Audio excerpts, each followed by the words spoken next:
Hello, cult members, and welcome to Pop Culture Cult. I'm Sean, and this is going to be an intro for the interview that I got to do at San Diego Comic-Con with the writer and editor of the current run of the Conan the Barbarian book for Titan Comics.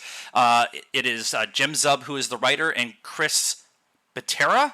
I'm sure I'm pronouncing that wrong, who is the editor. They sat down with me for about 15 minutes talking about why they think Conan is such a good character, why the comic is doing so well, this upcoming event book that's coming up in September. It's a really fun conversation. We kind of cover a bunch of different things in a very short amount of time. Please give this interview a watch and let me know in the comments what you thought. And are you reading the Conan comic? Because after this interview, I was very excited to get into it. So I hope you enjoy. Thank you very much. Hit like, subscribe, follow button, all the bell, and all that kind of stuff. And until next time, cult members, enjoy this interview. I guess I want to start with why Conan. Why? That was the first thing I thought of when I got. Why do I love Conan, or why do readers love Conan? Both. Okay. Both, because I know of Conan. Sure. I watched the original movie with Arnold, but it never connected with me. Right. Like Star Wars. I'm wearing Star Wars. Sure, and sure. Stuff. So for me, Conan is one of the oldest kind of genre characters. Yeah. He's older than Superman by 6 years. So he's from the pulps, Weird Tales magazine and things like that. And Weird Tales magazine, you look at essentially, not to water it down too much, but it's like Robert E. Howard, Phillips Lovecraft, and maybe Clark Ashton Smith are probably the three authors that most people associate with Weird Tales. But there were hundreds of authors who were contributing. Right. Those three have stuck around, mostly Howard and Lovecraft.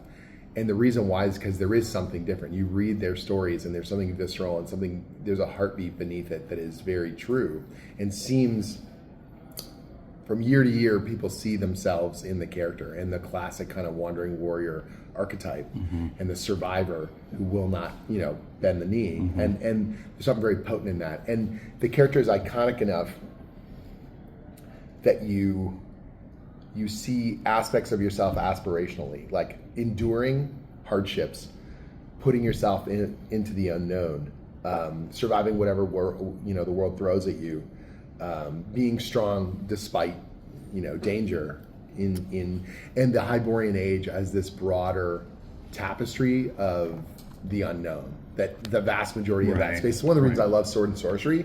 Like once you get technology and you get phones and walkie-talkies and smartphones, whatever, we have uncovered all the dark spaces, what I mean? And the Hyborian Age is like, go over that hill and you die and no one ever... Nobody knows what's going on over there. Where you are, exactly. You can't just call up GPS and you can't call for help. And, and so there's something very pure in the sword and sorcery genre that I think people really love, that the savagery of it, the unknown, the mystery, that kind of thing. And then that character, he is distinct enough that there are specificities of this is Conan, this is not Conan, but he's broad enough that you see yourself within it, especially the original Howard version. Like, people ask me all the time, about the Arnold movie, and I think the Arnold movie is an amazing piece of entertainment. It is not a great adaptation of the original stories, but it's Milius essentially taking these elements, his own tastes as well. But then you have Arnold, the quote that if Arnold didn't exist, we'd have to build him. Like, as a physical presence, he's ideal. Yeah. And then he's very young in his acting career. He's not going to be the erudite.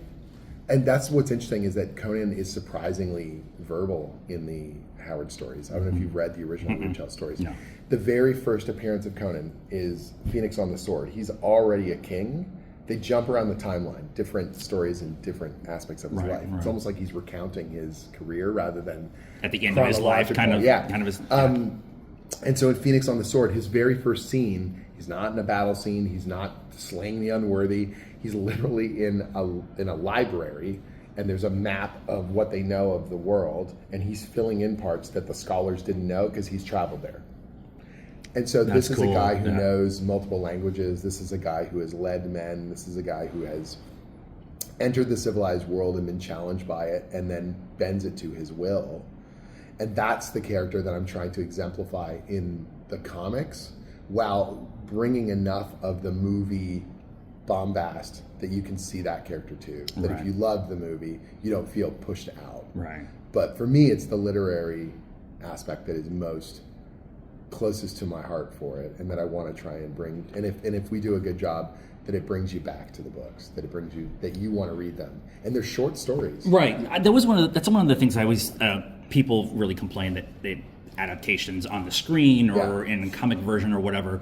Like you're talking with with this, it's if you like this so much, it opens the gateway to go find where the original material is. And one of the example I use is Ready Player One. Like a bunch of my friends had never read the book. Right. They loved the movie. I'm like, well, go read the book. The source material is very different, but it also has all the same kind of cues and that you want to have. Every medium's got its own strengths, right? So a movie is different from a book, is different from animation or a video game or a role-playing game. Right. So you're trying to keep the through line of what makes this, without trying to sound crass, IP, this intellectual property so beloved, but at the same time, play to the strengths of that medium, the movie, the game, the whatever. And in the case of the comics, it's obviously a visual medium, but we put in more kind of captions and narrative than you would put in a typical modern superhero comic, because it gives it a more literary flair. It's that mythic flair. Yeah, Roy Thomas did a really interesting thing where when he was working on Conan #1, the 1970 first issue, he realized that if he put sound effects on the page, you'd have scene after scene of Conan cutting through bad guys. You'd have slash, slash, ugh, stab, stab. It wouldn't feel the gravitas wasn't there, right? So, but when he took the sound effects away and he just wrote about the coppery taste of blood in the air and the clashing of steel and the whatever, tensing of the sinews, all of a sudden, it's like, now it's literary, now it's now you're imagining the sound instead of someone goes bing bang, whatever.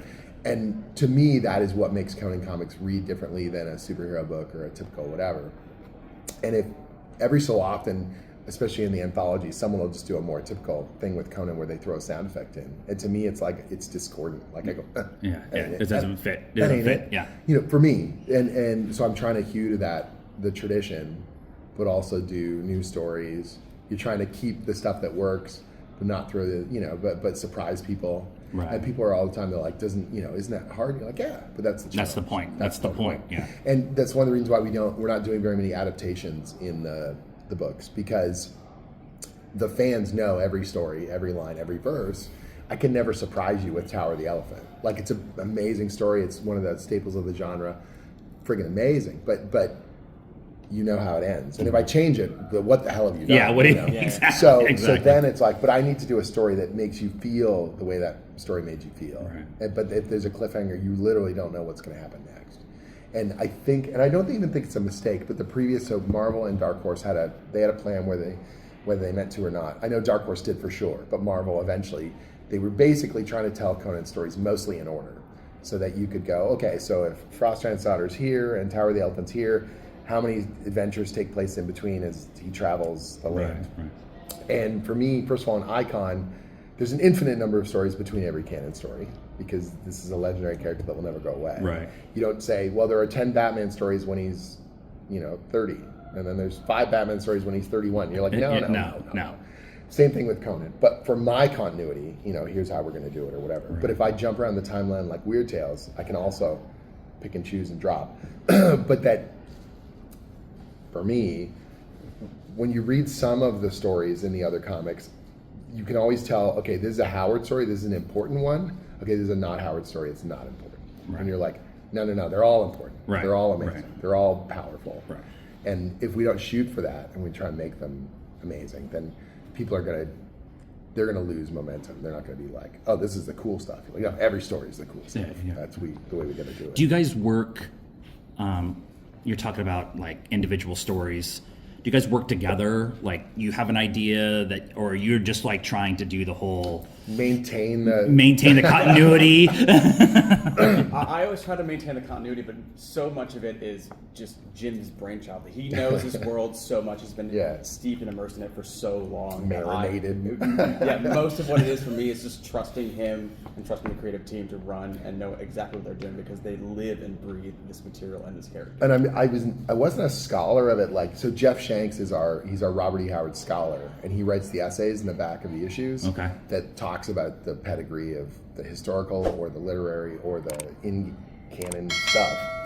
And he's been a phenomenal resource. Because what I love about Jeff is he's very, very good. He knows all the stuff, but he also has enough of the creative spirit himself that if I say, I'm trying to tell a story like this, he's like an improv guy. He goes, yes, and. So he goes, that's a great idea. Did you know there's this Heather Howard story, and they talk about that kind of thing. So if you drew a little bit of that here and a little bit of that there, it strengthens your idea. Right. He never wants to say, don't do that. He's all like, well, why are we doing that? Oh, for this reason. I love that. I love that. And so we're able to pull, he makes me look smarter than I am because I'm able to take pretty deep cut stuff and then bring it into the story they already had in mind. Right. And it bolsters the legitimacy of what we're doing with the material. And so, Howard wrote over 200 short stories, but 22 of them are Conan stories, But he wrote horror and westerns and boxing stories and eldritch, investigators, all sorts of different stuff. So there's gold in them dar hills. Like you're trying to, find the coolest little bits or symbols or things and make it feel part of this wider supernatural kind of tapestry. And that's a really fun thing to do. And so for me, it's like an endless process. There's always something new to uncover. There's always something new that you can throw down. Okay. He sold me 5 minutes. Yeah, no worries. It's all good. So yeah, it's a lot of fun. So what do you, the Scourge? Yeah, Scourge of the Serpent. So what do you want? You're doing a 4-issue run of that? There's the main monthly Conan book, the flagship book. And if you follow us every month, you're going to get great adventures in the Hyborian Age.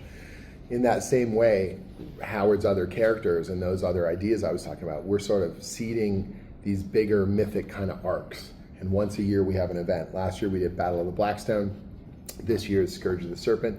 Next year we got another one that we're teeing up as well. So it's a fun way to celebrate the end of the year. September to December, you're going to get your regular Conan book and you're going to get this mini series. In this case, event book kind of thing? Yeah, exactly. So Scourge takes the stuff that we've been peppering into the main monthly book and then expands on it and goes, here are the big mythic pushes and here's some of the things Conan on the ground doesn't always know.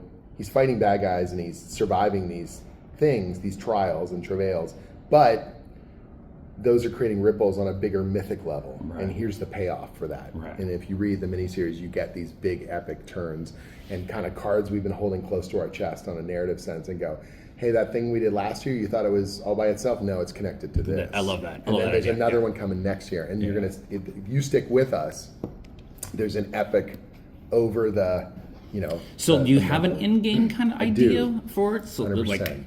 Don't say that. I can't. Well, this is what was so fun. So when I took over the book at Titan, essentially the promise was I would get a year to prove that the plan could work.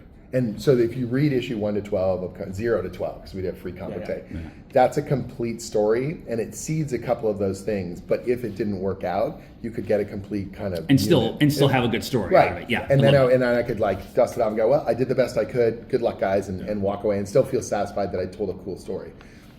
Sales on the book have been phenomenal and consistent, and so we were around issue 3 or 4, and it was like, oh, first issue with the variant covers is always and then it settles, but how quick I'm a comic book person who buys all the variants. I understand. And how stable is it once it hits? And we hit a stability at a very wicked number, and then our sales have actually been, barely dipping and then climbing again, which is always highly unusual, but wonderful. Great. This is working. Now we want to do the long-term plan. And so the plan was always there, but it was whether or not we were going to have to pull the lever. And then it was, well, we don't want to commit one more year. We want to commit to the full. So I'm signed on through the series 2027. Nice. So I already know the event for next year. I already know what happens after that. And we've talked about the ending, where it all goes and why. And that way we're all on the same page. We're all knowing why we're doing it and what we're foreshadowing. And then it's just making the best version of it possible. I have to ask, because I probably have 2 minutes left. I have to ask, outside of the Conan run, I saw that you both have worked on a ton of other books in different genres. Is there something else that you would like to do? You don't have to tell me what it is, or you could tell me what it is. I've done a lot of superhero stuff, obviously, over the years. There's some beloved characters I would love to write. Like I was a Marvel kid growing up, So I've done Avengers, I've done Iron Man, Black Panther. I would love to do Doctor Strange. He was the wizard who's also a superhero. Yeah. And I love the Steve Ditko-y crazy weird, and I love the kind of I love the esoteric funkiness. Strange Academy kind of run too. That was kind of super fun, right? Yeah. It's so cliche, but it's so true. Spider-Man was my guy, growing up. We all see ourselves as Peter Parker and all that kind of thing.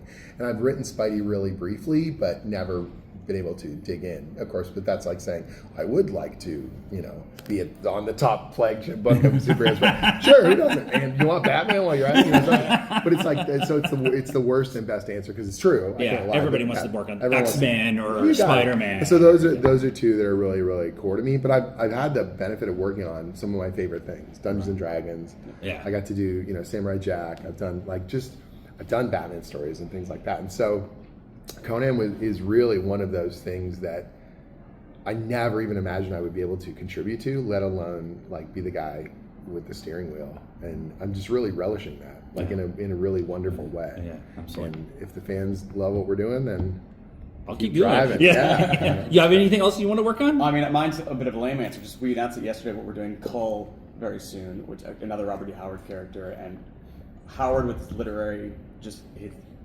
not aspirations, literary depth. He has so many different characters, as Jim was saying. Cull is another one that really resonated with me because Cull was the first barbarian he wrote about. Yeah. And when you read his short stories, you can see it's a young man writing and figuring out his way to go about it, and they just really, really resonated with me. In our offices, we have big paint swipes on each office, and everyone gets a certain character. Mine was Cull. So I'm really excited and looking forward to that next year. Yeah. He's a really introspective character, and he's grim and he's dark and he's philosophical. Intensely philosophical. And so it's fun. He shows up in Scourge of the Serpent and trying to write him that he's different from Conan, and you can see a real difference between them. That's a fun little challenge for sure.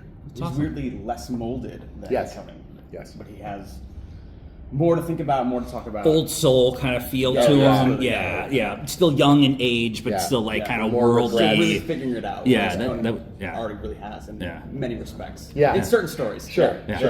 Cool, man. All right, I'm going to stop so he can go. No worries. That's right now.